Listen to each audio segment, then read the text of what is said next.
I don't know if you've been paying attention. There's this meme of you going around, like the one, it's from like a scene from Spider-Man where, you come out of the restaurant in Spider-Man and you snap back at that employee, at that employer. Yeah, And it's they, not a very good, like, I don't get it. Why well, I that kind of image? love I it. don't get it. What you doing? Getting mixed up with her. You are marvelous, Rose. We were married Sunday.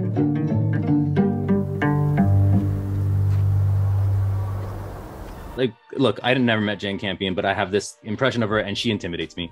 I mean, it's this aura of brilliance where I feel like I couldn't probably hold a conversation with Jane Campion. And I understand, believe me. It is intimidating at first. And now I feel like I've gotten to a place which is, it's nice that we're not working together anymore, because that's kind of playing Rose was not really a fun role to play necessarily, where like it was playing kind of an old part of myself in a way, like a more insecure, and so it's nice to be done with the movie and be able to like hang out with Jane in a different way.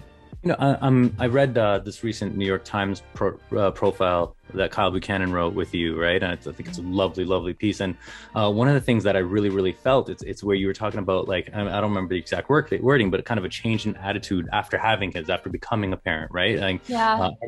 like, because my kids are 11 and 9, and I remember like before them, I measured my worth through my career, and after them, it's like I don't give a fuck. Like, that's the strength I draw on. And I know and, what and you then, mean, yeah. yeah, and it allows you to just go out and be your best self. So it's like, I Mhm. mean, is that what it felt like for you? Like this is like kind of the strength of inspiration? After my first child, there was a sense of freedom, like you said, where you just kind of like, I don't know, you kind of like, you're less hard on yourself, and you just kind of, it gives you a certain sense of freedom that you didn't have before. And for me in my acting, I'm like, there's always another take in the take, we're not even using film these days. So it's like, who cares? Anything goes. You know what I mean? I think like it gave me more freedom for some reason.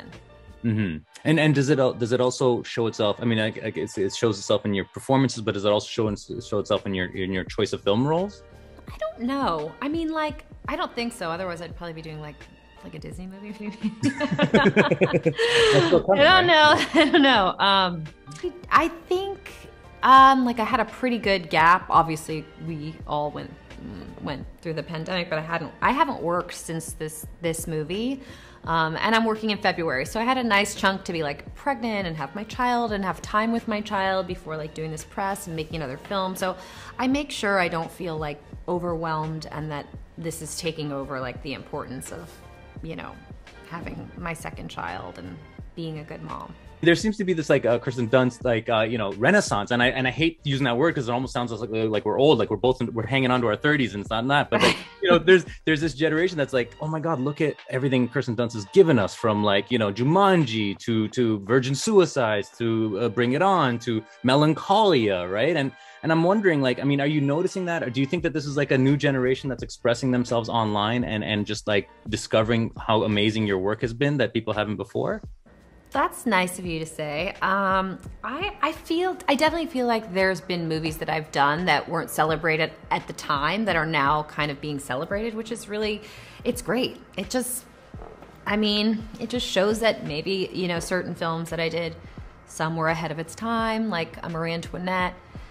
At the time wasn't really, people didn't really think much of it, and they, it wasn't that well reviewed, and now people really like are understanding it, and it's informed the work of many different like movies and TV shows of today, like Ellen the Great.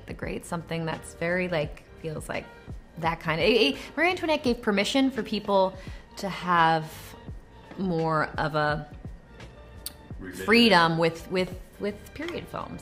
Absolutely. I mean, I always go back to Bring It On. Like, you were the first white girl in movies that knew what cultural appropriation is and knew that, like, it's, come on now.